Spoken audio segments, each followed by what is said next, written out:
Hey everyone, welcome to a video about empathy mapping and connecting with communities as a key part of sourcing for searches. So Katrina and I have pulled together this deck that we'll be going through to really dive into this tool that's an empathy mapping tool, and then we'll sort of break down how to use it. So I guess this is the point where I said, hi, I'm Tim Cynova, and I'm joined by my colleague, Katrina Donald. And that's what we have in store for today. Katrina, any words of wisdom to get us started, or should we just choose our own adventure and roll into things? Let's just jump in. Hi, everyone. Excited to be chatting about empathy mapping with all of you today. So to get started, the first couple of things we want to ground in, we've covered in a number of different videos, but it's the key anchors of a role and the knowledge, skills, and abilities of the role. These are two pieces that are really important to understand before getting into the empathy mapping exercise. And so key anchors, these are the really distilling the requirements that make it easier for applicants to identify themselves in the role and the opportunity. You know, when they read a job posting, there's, a lot of bullet points. Usually it's pretty in depth. And like the key anchors are like, what are the 2 to 4 key criteria that will anchor every part of the process in that allow you to distill all of the knowledge, skills, and abilities into these things that people are like, oh, I have those, and I think that this role might be for me. So for an example, on key anchors, if you're hiring a senior HR and inclusion role for an opera company, you might say the 3 anchors for this role are HR expertise, a connection to opera and or the city where the company is located, and anti-racism leadership or inclusion and equity leadership. And so those would be the key anchors that you would use for a role. And then you can start with really asking the candidates to connect the dots between your experience and these key anchors to tell us the story about how you connect with this role and this opportunity and this organization. The next thing to really get grounded in before we go to the empathy mapping are the KSAs of the role, the knowledge, skills, and abilities. Getting clarity on this will guide so much of the process. As we've talked about before, it'll inform the interview questions, the interview scenarios. You'll keep coming back to them to make sure that candidates are being vetted against the knowledge, skills, and abilities that are required for the role, not other things like, what book are you reading? Or could I spend the entire day at the airport with this person? Things that are really grounded in bias. But that we notice a lot in more or less, quote unquote, traditional job searches. And so the knowledge, skills, and abilities are those 3 buckets that are really important to understand about the role and what someone would need to possess in order to be successful in the role. Maybe they're bringing it with them into the role, or maybe they're learning it on the job. But these are the 3 things that really need to get clarity around. And so the knowledge is really the body of information that candidates need to have that can be applied to helping them do the job. So the knowledge of laws, regulations, practices. It could be coding languages. You need to know Ruby on Rails or specific languages. Skills. These are sort of the quantifiable and are measured as this handling or manipulating things, data, people, either verbally or manually. They can be developed with practice or appropriate training. And so this is one of the things like, do you need to have it when you come into a role, or can you develop it on the job? And then the abilities are the tasks that are completed on the job. And noted here on this slide, skills and abilities can be really similar. And it's, I think one of the ways we differentiate is ability is the capacity to perform something, whereas skill is the actual performing. And so those are the 3 buckets to keep in mind. Oftentimes, if you're like, I don't know if this is knowledge, skills, or ability, it's just often helpful to to think about it more or less, or more often than not, when we get into searches, a lot of times we're not even spending the time thinking about like, what is this thing and how is it different? And so those key anchors and knowledge, skills, and abilities, the KSAs, really ground us into the empathy mapping exercise. And Katrina, take it from here.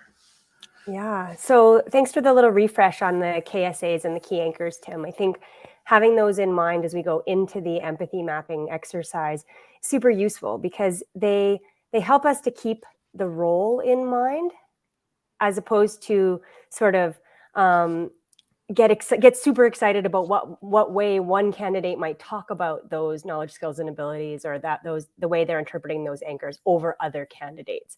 And so we sort of hold the KSAs as a way of thinking about the role that actually needs to be done in the organization. And when we only do this, candidates tend to get that long list, like you mentioned. And so there are lots of opportunities to sort of self-select out of actually giving an application in or expressing interest. And so what we're trying to do with the key anchors, for example, in this case, is really just say, like, how does somebody see themselves in the organization or in the role with the kind of minimum requirements? And then how do we, as people doing this search, or how do we kind of identify where folks who see themselves in this are actually hanging out in the world? And how do we reach them with this opportunity so that they can even think about, do I, connect, can I connect the dots of my own experience and knowledge and expertise and passions to what this search is actually looking for? So we borrow the exercise of empathy mapping from the world of computer-human interaction design and user experience, because it allows our group to really collaborate on articulating all of those little things that we might know about people who might see themselves in this role, potential candidates in this case. So empathy mapping asks us to imagine these potential candidates out in the world and wonder about things that they might say to their family and friends or their coworkers, things they might think or feel or do out in the world that would say, oh, hey, we should get our ad or our opportunity out in front of these folks. So the core function of the empathy map is really to externalize that knowledge, to let us hold those insights about potential candidates in light of their knowledge, skills, and abilities, or their connections to the key anchors. And so we can build, I think, we use this to build shared understandings of those qualities or characteristics that potential candidates might have. But we're also really doing it to inform decision-making linked to the work of sourcing and outreach for the search. So you can see in this little graphic on the slide, there's 4 quadrants in this exercise. Green stickies are what we might hear the candidates say. Pink stickies are what the candidates might feel. Blue color here is what they might think, and yellow would be what they do. So our first quadrant on the exercise really asks us to think about what we could imagine candidates saying. What are we hearing them say? You might hear things, for example, like, I really want to use my skills for good, or I want to work at a company where I have alignment with the values, or I'm really interested in connecting, each activity with a bigger picture, for example. You might hear bits of what they're inspired to do and how they're inspired to think about the work through the things that they say. The next piece, and we might use Mural or some kind of mapping tool to keep track of these. We might use different colored stickies, or we might focus on different areas of a board. If you're in person, we might do this, with Post-its on the walls or things like that. But the second quadrant we'd be working on is about what potential candidates may think. What might they want? What might they need, hope, or dream, or yearn for? Or what might they think about that influences their behavior? They might be really dreaming about a bigger picture, or wanting to work on something that they can really get their hands, dirty playing with. They might be looking for something that is constantly changing, or something that's a little bit more stable. They might have a high appetite for ambiguity, and so they're really looking for opportunities to build or rebuild things. They might be dreaming about new ways of using existing tools or skills that they have. That third quadrant is about what the candidate feels that might influence their behavior. So the bullet here goes through fearful, frustrated, or anxious, but it could also talk about, what people are feeling joy around, what are confusing people, where do people have lots of energy for pieces. So this could be like, I really feel like I could be more creative than I currently am, or I was meant to be receiving this call for this opportunity in this moment. This feels right. Or this, I'm frustrated or anxious that I might not be able to use all of my skills in my current opportunity, but this presents an opportunity to do things a little bit differently. And finally, that fourth quadrant is around what are we witnessing potential candidates might do? What behavior do we observe? What can we imagine them doing out into the world? This could be volunteering for specific organizations or having community-based experience. It might mean that they are always advancing or innovating different policies or practices so that the team is healthy and really able to have some comfort or some direction in how the structures are set up. And so if somebody's really going out and looking for those new ways of sort of speaking with or working with their teams, this might be, a signal that a role that really requires that kind of attention and care might be the right opportunity for somebody to explore. So those are the four quadrants of the empathy map. And so we can start to think about, now that we know what we know about all of the ways that these potential candidates might be speaking about, thinking, feeling, what they might be doing out in the world, that has implications for the sourcing strategy.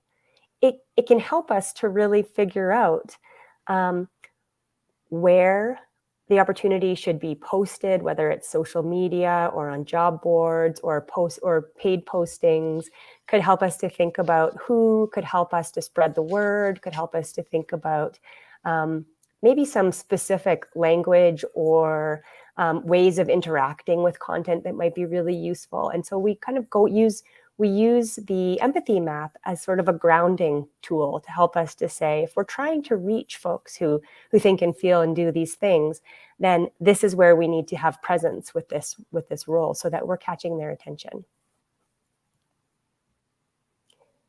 It also really helps us to think about, so not only who is interested and where they're hanging out and who can help spread the word, but also about who can really be poised to support the activity of sourcing in this way or of outreach in this way. And so who can actually do the labor? It might be one thing to have one person go out and do all of the outreach for the role.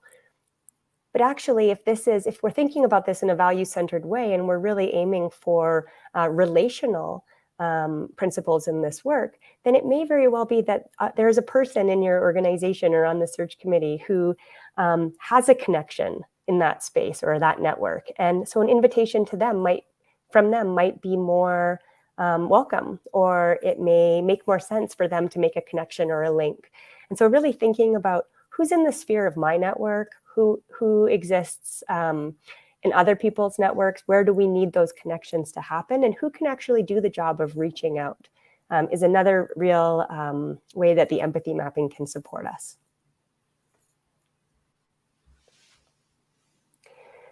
So we talked really briefly just about the network mapping, but this is a really great sketch opportunity if you haven't done it yet. So you just take a piece of paper or you can use a mural or whatever you want. And you just sort of start to plot all kinds of individuals that you're connected to or groups that you're connected to. And think about how strong those connections are. Think about the last time you spoke with them.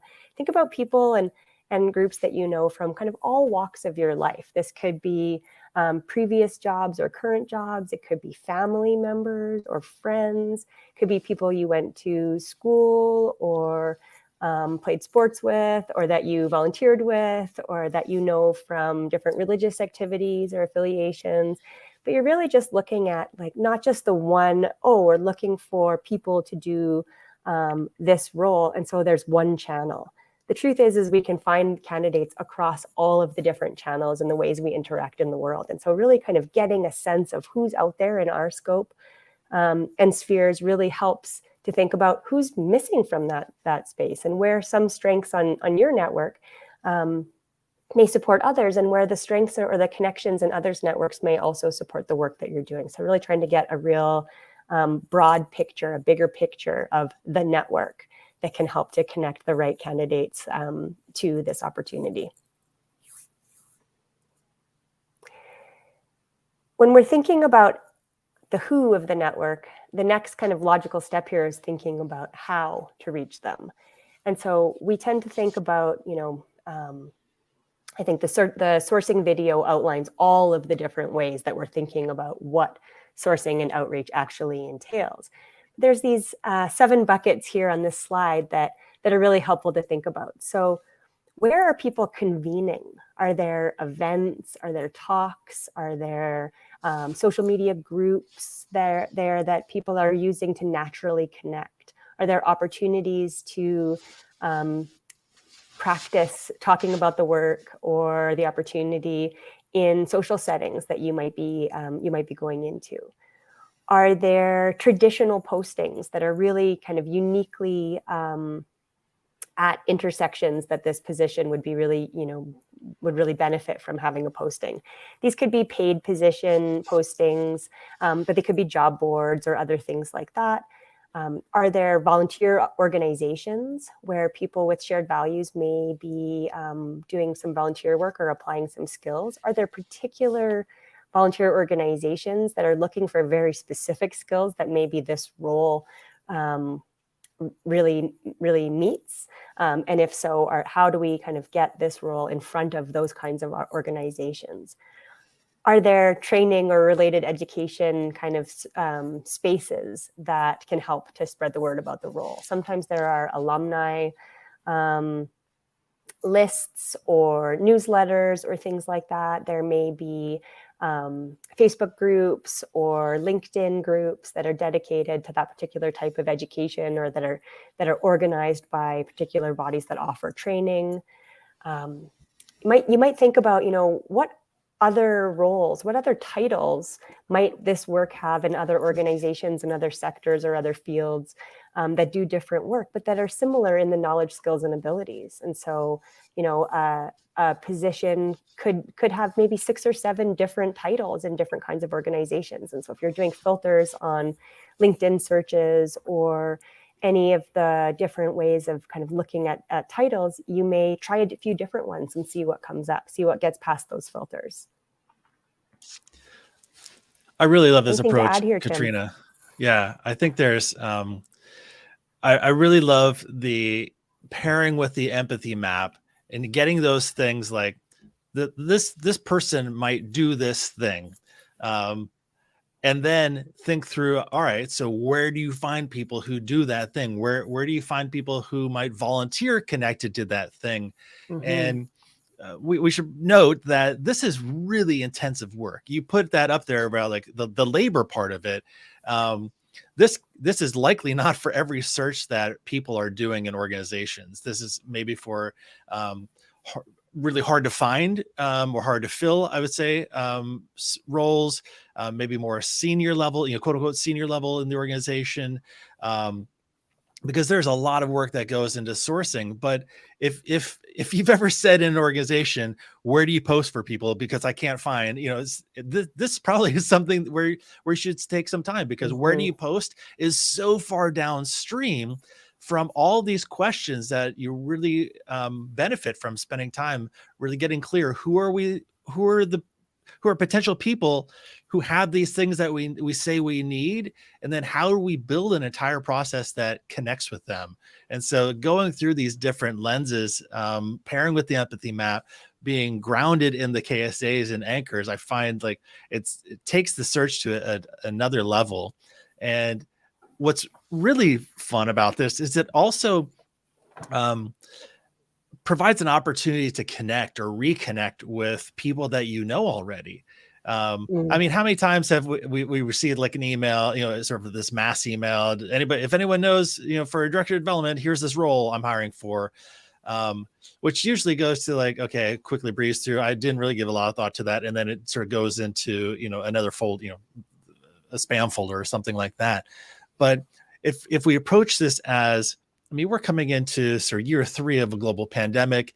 People have not been connecting in the same way that they used to maybe 3 years ago, when we'd go into physical office, where we'd have our bagel here, go to coffee, see the sort of the rhythms. That all of that's changed, and this is really an opportunity to reconnect with people that you might not have seen for a while, might not have had coffee for, to find out, like, how are you doing in life? What's going on? And so using like a search as an excuse to reconnect with colleagues, which I really love when it comes to the standpoint of this concept of dormant ties. Often, dormant ties are, I first learned about it when you used to work with someone, and then you go separate. Someone leaves the company, and then sort of 2 or 3, 4 years later, you come back together, and your worlds have evolved and your networks have evolved in different ways that might not be what they were when maybe you worked together for 10 years. And so this really illustrates, 2 to 5 years ago, you might be the pink circle on the left, and I might be the white circle on or gray circle on the right. Our networks, for the most part, they overlapped pretty solidly, and so we knew a lot of the same people. And so it might not have been great to be like, "Hey, Katrina, I'm looking for this role." And you're like, here are 3 people. And we're like, "Yep, I know all 3 of those people. I've already reached out to them." Well, or here's somebody. Here's a person you didn't know.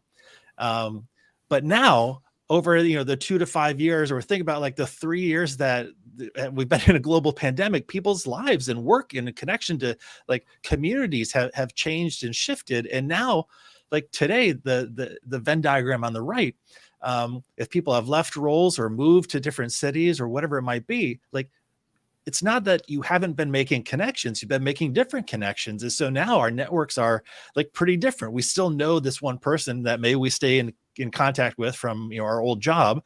But we met people we volunteered in places, we've moved to different towns, we've moved to different organizations. And so it's a much richer network. And so using this as an excuse to connect with colleagues, I love the exercise of just going through your connections on LinkedIn. Just scroll through all of your LinkedIn connections, thinking about the KSAs and anchors of the role, thinking about the things in the empathy map that you outlined, Katrina, and then where might these people be found, and thinking like, would this person, might this person know people in these quadrants, and then connect with them in a way that's like, hey, we haven't talked for a little while. I've got this search, but would love to connect, and then find out what's going on in people's lives. So it's less of a chore and more of a kind of a fun thing to like reconnect with people that you might not have talked to for a number of years. And why I think this is kind of also really important and exciting is that in most searches, we find that it's the second and third ring. If we consider like my network is, sort of the first circle. But like, then I connect with Katrina, and then there's a second circle there, sort of, it's the 6 degrees of, Kevin Bacon type of thing, where it's like, there's 1 step removed, there's 2 steps removed. Like a lot of the candidates who'll be really, who we found who make really solid candidates in searches are in the second ring, and some in the third ring, but like people who know the organization or who know you. And it takes like reconnecting with people, letting the search marinate long enough so that it has time to get through these networks, is really important, but also yields to some really interesting potential candidates. And also, what we find is that people hear about it or learn about their role from multiple different people. As you let things marinate in the market, if you will, people they might see the posting, but then they might have a friend who's like, "Hey, have you seen this thing?" Or it might come back again. And I always think about Ramit Sethi's quote, "We are but a moment in their day." Oftentimes when I used to do searches, I would just post the job and then like wait 2 weeks and see what happened. And for those on active on social media or have turned on the TV, like there's so much stuff going on, and that people might have missed the day that you posted it. And so thinking about like, how do you turn this into a marketing campaign to connect this role with the people who might be interested in it and have the knowledge, skills, and abilities, and don't fire hose someone's feed or inbox, but recognize like people might miss it. And so like, how do you have different ways? How can you include videos? How can you include like quote slides or different collateral to connect in a way that resonates for people in any of those places where they might volunteer, where they might work, in your networks to continue to like show and illustrate the different aspects of the role. And so maybe it resonates differently with people, even if they've seen your stuff multiple times. So I think, Katrina, to your prompt, taking some time to go through your LinkedIn profile connections, to if you're on Facebook or Instagram or Twitter, to go through your connections, see who's following you, and then think about like, might they benefit from a one-on-one connection? Sending an email, not the sort of the mass email where everyone's BCC'd or not BCC'd, because those are then it becomes a personal connection. I'm emailing you, I'm not emailing you and 500 other people. And it becomes something else, and really using this as an opportunity, this job search, this position search, as an opportunity to really deepen our connections as human beings, through the excuse of we have this job search. And so I really find your prompt with the empathy map like a really key linchpin in order to connect pieces that typically wouldn't be surfaced. So I think there's some richness in that exercise, and then you can see how it ties from that initial knowledge, skills, and abilities to the sourcing schematic stuff that we've been talking about, and how it all comes together. And really, as we found, like it becomes something else other than a job search. Yeah, what's your as we land the plane, Katrina, what are your closing thoughts on this one for now? Yeah, I think it's the kind of holistic way of thinking about the search that you're doing, right? It's knowledge, skills, and abilities help us to think about, those like tactical, practical things that people need to know to be successful in the role. But the empathy map really helps us to think about those folks as humans, and all of the different ways that they might be building richness that is super fitting or super appropriate for doing the work that the position is all about, or being in the world, or walking with the communities that the work is doing, as evidenced by the full picture of people's lives. And so really we're sort of looking at not about bombarding all of those spaces, but about being kind of attuned to all of the ways that people might get messages or might be inspired or intrigued to explore an opportunity. And we tend to, in sort of dusty old search, right, we tend to look for that like closest point between two lines. But this is actually, using that map or that network metaphor. This is really about kind of spreading those messages out and really kind of having multiple touch points and ways to explore, and having those be where people need them or where they're already looking. I think that's the key. Yeah, totally. Thanks everyone for joining us for this exploration of empathy mapping and really diving deep into the sort of how of sourcing. And Katrina, as always, thanks for joining me for the video. So fun. Thanks, Tim. Good luck, everyone.